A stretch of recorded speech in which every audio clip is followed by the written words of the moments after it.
This podcast does not provide medical advice. Please listen to the complete disclosure at the end of the recording.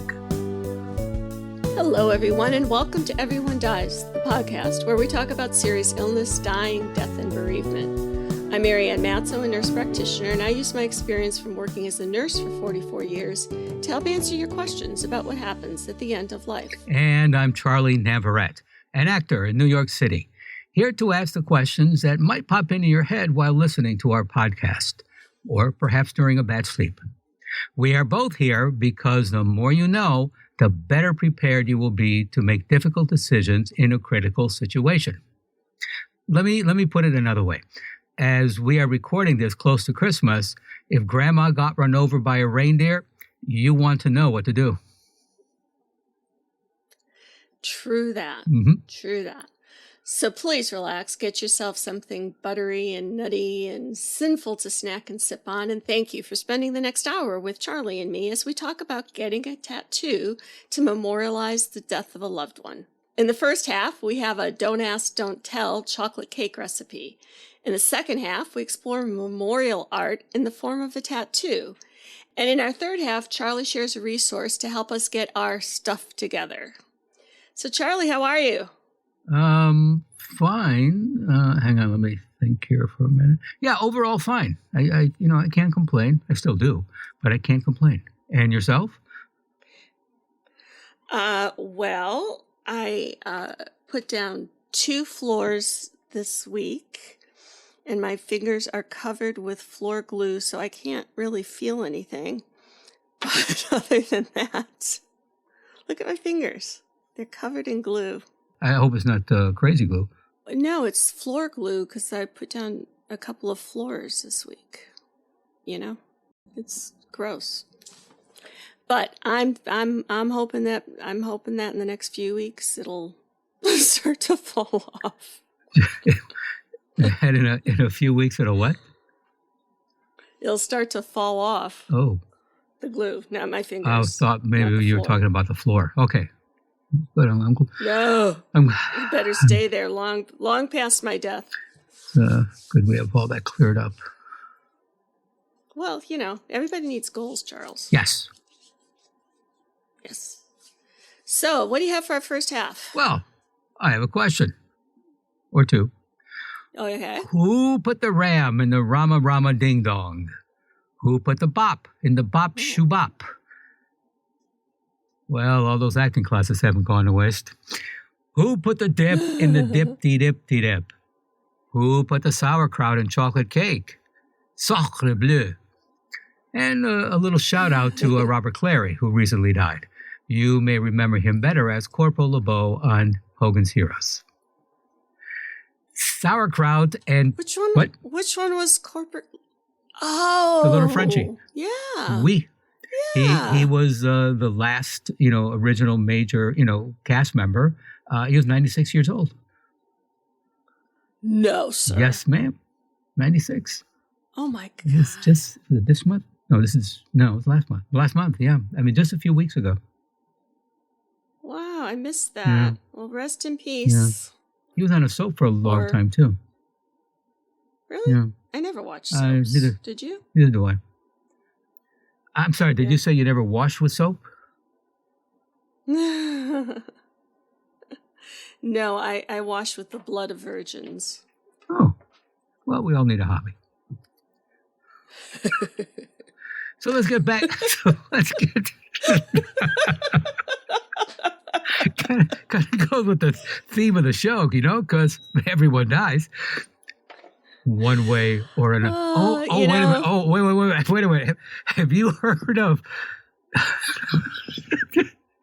Cocaine Bear? Cocaine Bear? Like Yogi the Bear, but with cocaine? I thought, no, this really can't be a film. Okay, ladies and gentlemen, your homework, Marianne.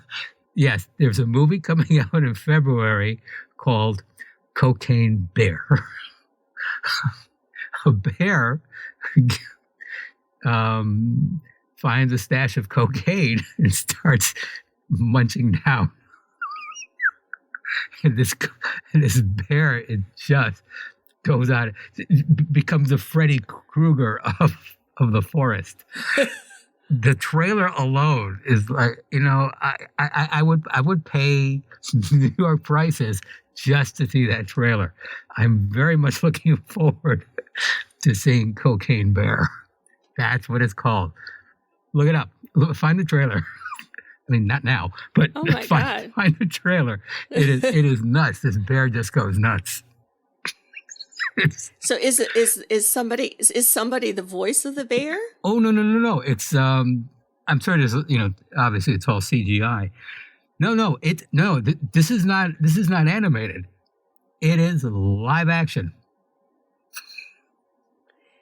Yeah, but bears don't talk, so if it's going to talk, somebody has to be talking. It's a bear.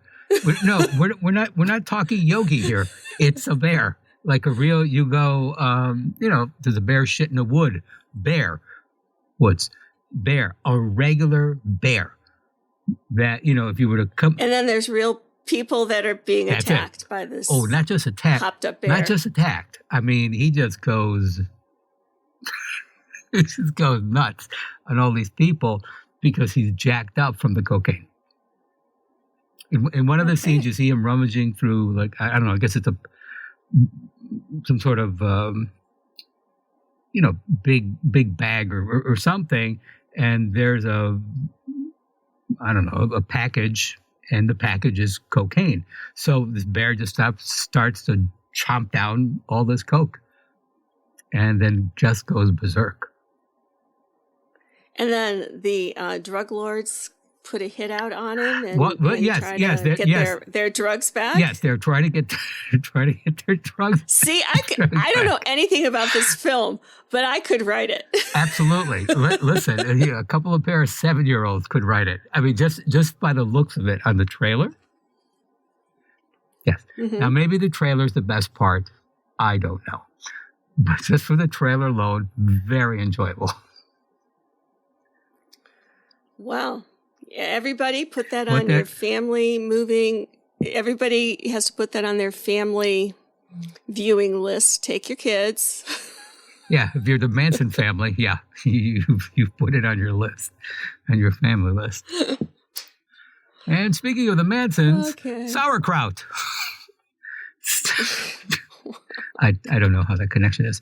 Sauerkraut and chocolate cake. Specifically, sauerkraut in chocolate cake are not the typical teaming of, say, a burger and fries, Snoop Dogg and Martha Stewart, or Me and My Shadow. Yet, from Atlas Obscura, adapted from Sandor Katz, comes a recipe for sauerkraut chocolate cake. This recipe is sure to get everyone's attention at the next funeral lunch. Home bakers have always reveled in a secret ingredient. The weirder, the better. When the Washington Post ran a similar recipe years later, it dubbed its chocolate sour confection Don't Ask Cake, because people who eat it can't guess what the secret ingredient is and don't want to believe it when they find out. Whether it's mayonnaise, which first appeared in a chocolate cake recipe in 1927, or vinegar, which makes the eggless, butterless, Depression-era wacky chocolate cake rise, or the can of Campbell's condensed tomato soup in Magic Cake, there is something inherently satisfying about engaging in a little culinary trickery. According to the San Bernardino Time, the kraut cake was the invention of a creative and enterprising cook, Geraldine Timms, a lunch lady who worked the Waller High School in Chicago. In 1962, canned sauerkraut was among the surplus foods distributed to lunch programs in the Chicago public school system by the government. School officials tasked lunchroom supervisors with finding ways to get rid of a massive stockpile of pickled cabbage. Timms rose to the challenge. There's this bear who's hopped up on cocaine that would probably have eaten it. Good point. Mm-hmm. Yes. Plot twist. Mm-hmm. So, Ms. Timms rose to the challenge spectacularly with a real winner, a double-tiered, improbably kraut-filled chocolate cake topped with mocha whipped cream. And if I may step aside from the program notes for a moment, I saw a picture of this bad boy, Marianne. I'm sure you saw it too. Just on looks alone, that cake looks great, and you don't taste the sauerkraut. It's not sour or it's not crowded. Have you ever had it? No, are you kidding? Sounds gross. No. I'm just no. No, but basically it's you could tell that you couldn't taste the sauerkraut by looking at a picture. Just looking at it. I have that superpower. Yeah. No, supposedly it just something about the sauerkraut just blends right into that bad boy, and it just tastes wonderful, and it's moist, just the way chocolate cake should be. Yes. Well, if I could ever remember your birthday, maybe I'll make you one. Ooh, that'd be great. 1,500 miles away. How far away is Oklahoma City from or where the hell you are from New York? Probably about, I don't know, 2,000 miles. Okay. But they have the Pony Express now to get stuff across the country, you know. Ooh, forget about that newfangled invention, the Pony Express. That sounds cool. I think that's going places. Yeah. Well, I don't know. You know, we'll have to wait and see. Yes, absolutely.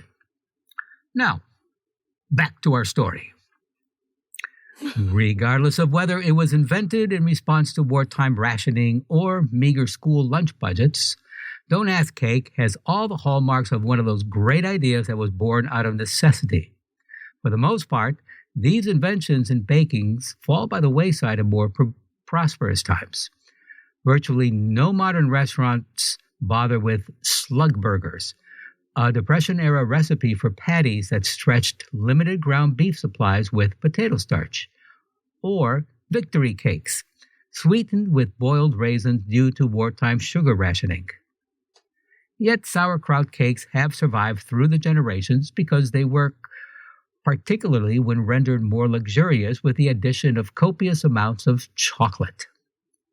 Sauerkraut is the product of lactofermentation, a process in which the lactobacillus, the same helpful bacteria that lend a subtle tang and funk to everything from yogurt to Belgian lambic beers, naturally found on cabbage, create lactic acid, which keeps other harmful bacteria at bay. That fermentation process adds a subtle depth of flavor to the finished cake, while the added acidity limits gluten development, resulting in a tender crumbed cake with a mild tang that stays moist for days. And just like school children in the 1960s, who had mild tangs and stayed moist for days, no one will ever guess how you did it. Well, I just can't wait to make this cake, Charles. And I can't wait to have it delivered by, what was the guy's name? Tony Express? I look forward to that. Yeah. So with visions of that and sugar plum fairies in your head, please go to our webpage for the recipe and additional resources for this program. We hope you will best friend us and follow us on Facebook and Instagram. We'll know if you're naughty or nice, so remember to rate and review this podcast. With a link in our show notes that allows you to do that very easy, and that would be so helpful to us. As a licensed nonprofit organization, we are dependent on your kindness and always appreciate your tax-deductible donations. Many of you have told us how much of Marianne's explanations about what happens in the last few weeks, days, and hours before someone dies has been of tremendous help to you.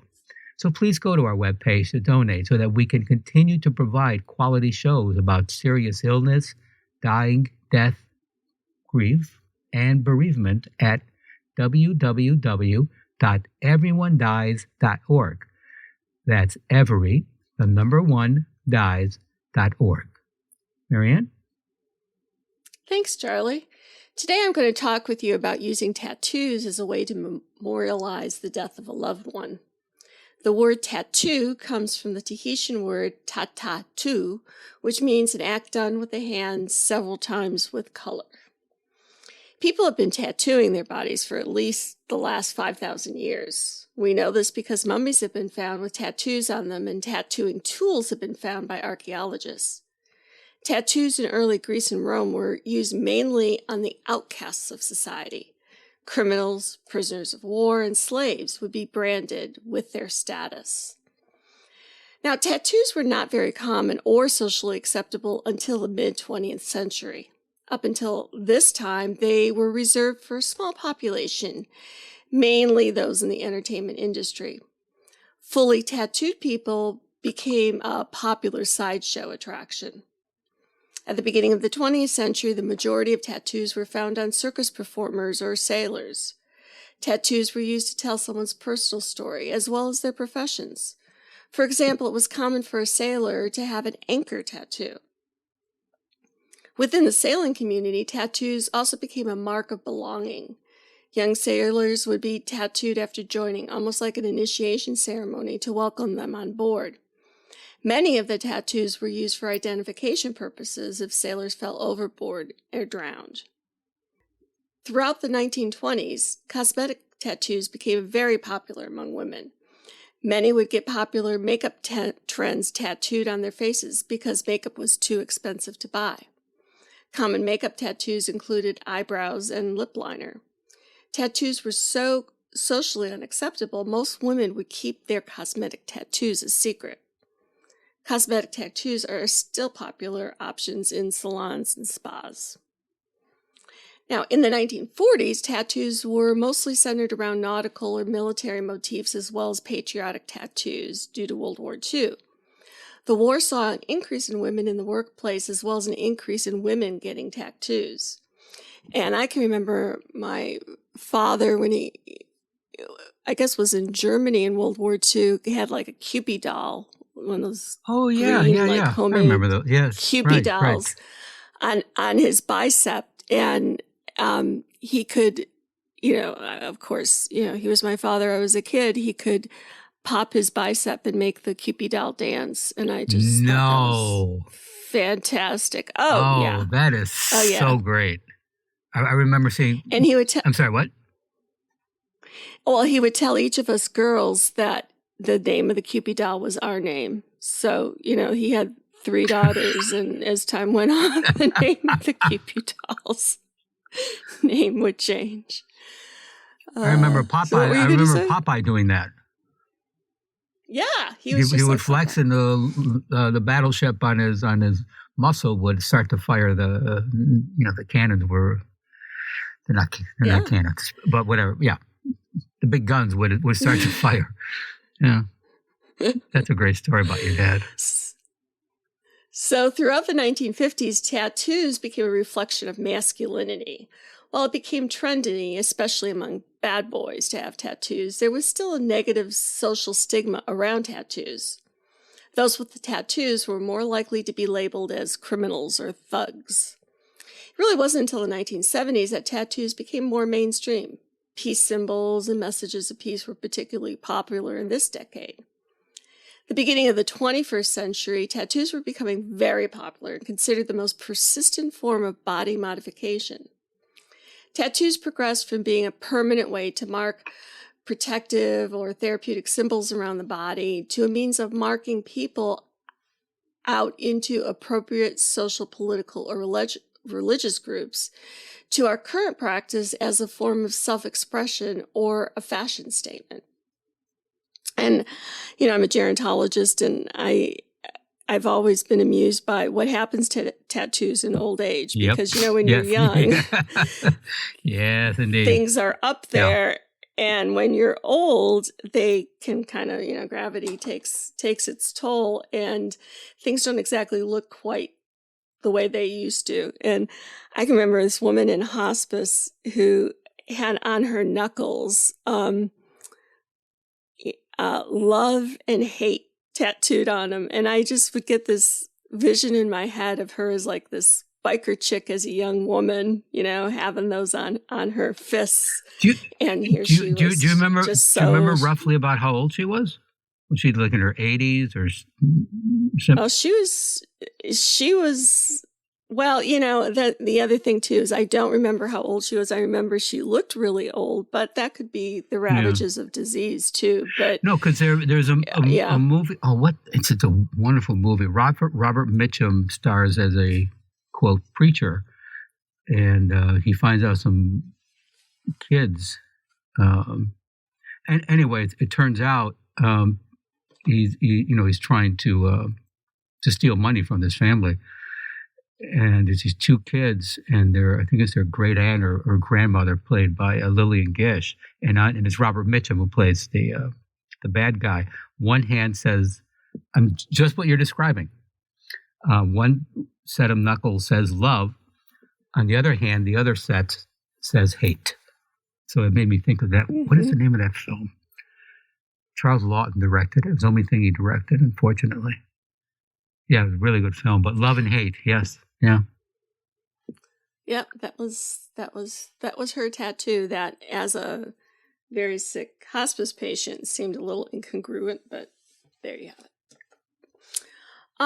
it. So memorial tattoos have become a popular way of remembering loved ones, both people and pets. Many times having a meaningful symbol enshrined on their skin is an outward sign of remembering for the person with the tattoo. When someone asks about the tattoo design, it provides an opportunity to talk about the loved ones memorialized in the design. So a tattoo really becomes like our mourning jewelry that we have. It's like somebody says, "Oh, I like your earrings, I like your necklace, I like your tattoo," and it gives you that opportunity to say, "Oh, I got this when." There's something poignant and permanent about using a tattoo as a memorial to someone who's died. It will literally make them a part of you forever and make it impossible for you not to remember them for the rest of your life. Now, there's no wrong way to memorialize someone with a tattoo. You can use the name of that person. Others will include the date of death. It's also common to use flowers, doves, angels, and other objects frequently associated with death and bereavement. But people are always free to take things a step further if they want. Memorial tattoos can sometimes include pictures that relate to the person or even a realistic depiction of that person. You can also have your tattoo drawn with cremation ashes. Did you know that, Charles? Cremation ashes? What? Yeah. What? This is done by having the tattoo ink made with cremation ashes. They use about a tablespoon of ashes. Okay. The ashes go through various processes, including the removal of all heavy metals, medicine remnants, and other contaminants, as well as a multi-layer sterilization process. The ashes are matched to the molecular size of the tattoo pigment you've selected, and this means that the ashes and the tattoo ink are combined. Your loved one's ashes will be truly infused in the tattoo ink. You can then take the bottle of ink to your tattoo artist for use in your tattoo. And I put a link in the show notes if anybody's interested in doing that. I've seen people in my support groups get tattoos after completing treatment as sort of a survivor's stamp. Grief is a complex response to loss that has many dimensions. And that loss could be loss of health or the death of a loved one or pet. I can remember doing a ovarian cancer support group, and we would have students every now and then from public health, and we had a couple of students, and this one girl had a tattoo that was like skin colored, so it was there, but it wasn't like there. Glaring, yeah. And the ladies in the group were all ages, because ovarian cancer can hit you at any age, and so they started talking about tattoos, and all of these older women started pulling up their socks or pulling up their sleeves and showing the tattoos that they had. And the faces on these students was incredibly precious because they, I think, thought that, tattoos are for young, right, yes, getting ink, yep. Getting inks for younger people. But here's all these women with their, ovarian cancer, teal-colored ribbons and different, teal-colored butterflies or whatever. They totally, I think, stunned these students. The wide range of responses to loss, including this visual form of personal memorialization, is, one way of grieving. One of the key reported motivations for tattooing is the expression of a personal story, and memorial tattoos specifically have become a predominant way for people to remember their loved ones and mark the grief experience in all of its ways. Memorial tattoos have many potential functions. They might help to start a conversation about the loss, signify changes in one's identity as a result of the loss, provide a permanent representation of love for someone who has died, help with adjustment to the loss, and maintain the bond with the deceased. These tattoos can also challenge the tendency to see grief as a disease. According to Ord, grief in tattooing can be explained as tattooing one's grief can be an act of resistance to the notion that grief can or should be cured. The act of tattooing suggests that grief is permanent and that's lifelong, visible, and always present. When researchers interview people who get memorial tattoos, what gets discussed is trying to find meaning in the death. Memorial tattoos were visual and physical expressions of the process individuals attempt to make sense of their loss. One participant described her memorial tattoo as an external scar representing an internal scar. Another shared that her tattoo is a good way to tell a story about her loss, a key element in making meaning about a loss. A third related that the memorial tattoos that she and her family members got to remember their deceased loved ones was the start of our grieving process or the acknowledgement of our grief process.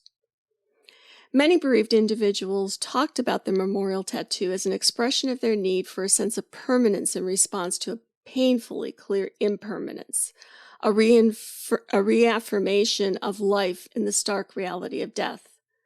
This is forever, one person said. As long as I'm around, this will be around. This is my way of keeping him alive. Another participant observed, there doesn't seem to be a lot of memorials that are as permanent.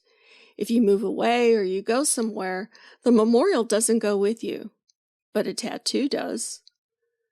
Memorial tattoos offer a visual entryway into the individualized grief experience. They accumulate a life experience and give us opportunities to talk about what's important to us. Have you ever thought about getting a tattoo, Charles? No, actually, I think, that there was, Debbie number one. This goes back now 35 years, wanted us to get matching tattoos. Aww. It didn't happen. Am I just thinking of a movie? Well, I don't know, Marianne. It was. Does it involve cocaine and a bear? I get no kick. I don't know. It was the 80s. It kind of whizzed by. I'm going to say no. I have not seriously thought about getting a tattoo. But now, after you hearing this, do you think you'd want to get something for Michael? Even less. Oh, thanks. Jeez. No, Mike. Just a dagger in my heart, no problem. Michael, the little scamp, one day came home, and we were just talking, and I looked at his arm, and I'm like, "What is that on your arm?"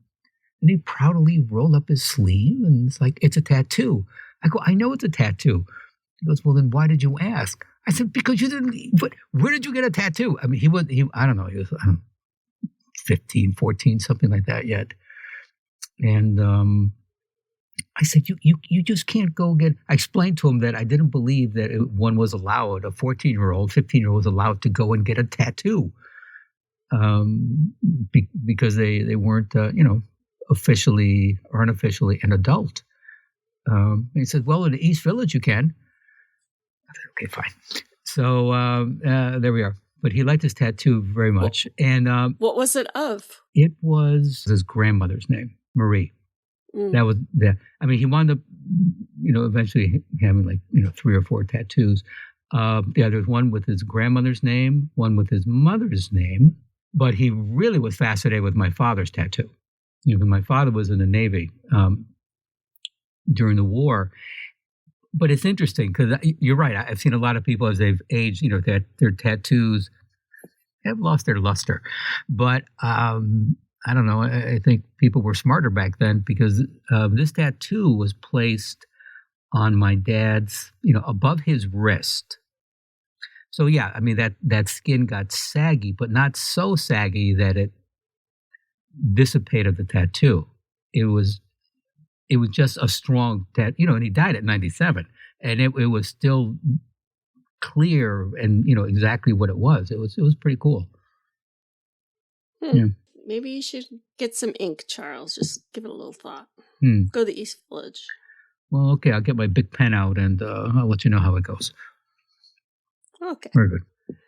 So what do you got for our third half? Well, since you asked, this holiday season, as conversations flow from homemade stuffing versus store-bought and who made the Jolly Fat Fellows nice list, another list to review are the ways scam artists are fleecing senior citizens, usually by mobile phones and through social media.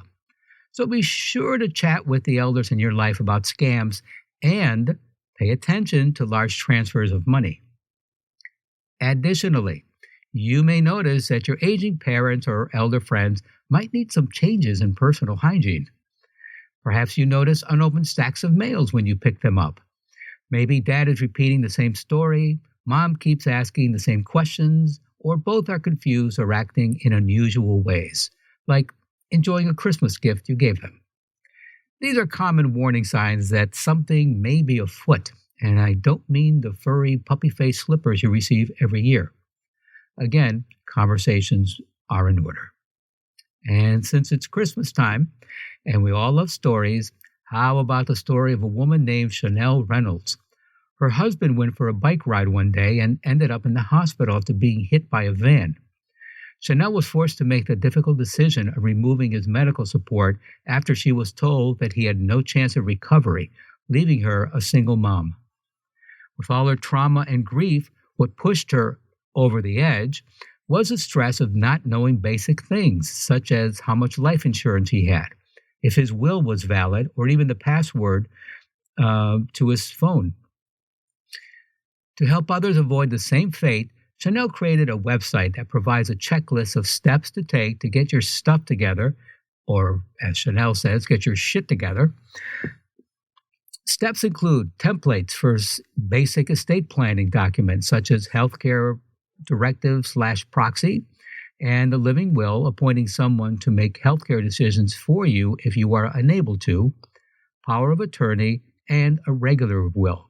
She will send you a free monthly nudge email newsletter and links to other resources. Marianne, we're going to put that on the website, right? So folks can access that?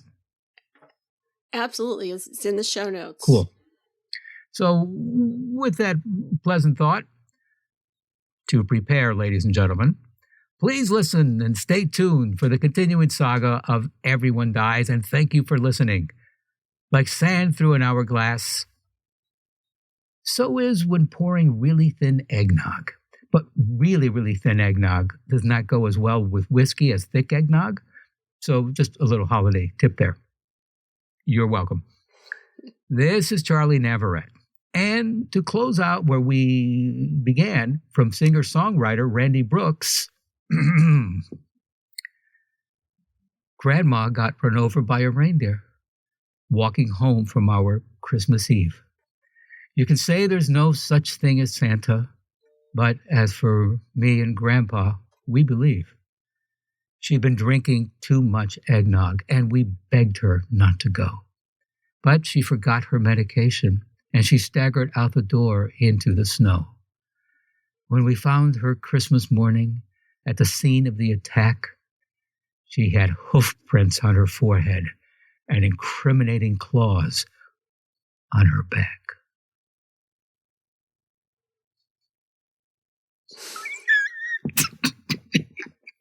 It's that damn cocaine bear trailer, Marianne. I'm telling you got to see this trailer. What? I didn't know that we were doing Drag Queen Poetry Hour, but that was wonderful. Thank you very much.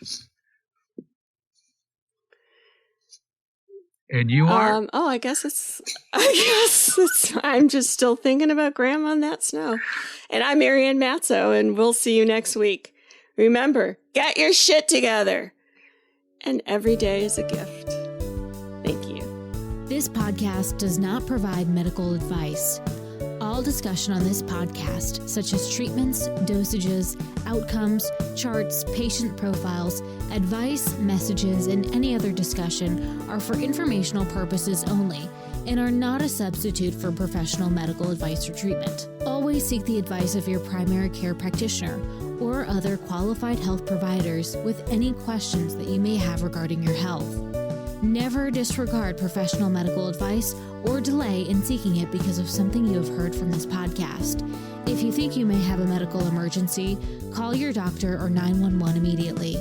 Everyone Dies does not recommend or endorse any specific tests, practitioners, products, procedures, opinions, or other information that may be mentioned in this podcast. Reliance on any information provided in this podcast by persons appearing on this podcast at the invitation of Everyone Dies or by other members is solely at your own risk.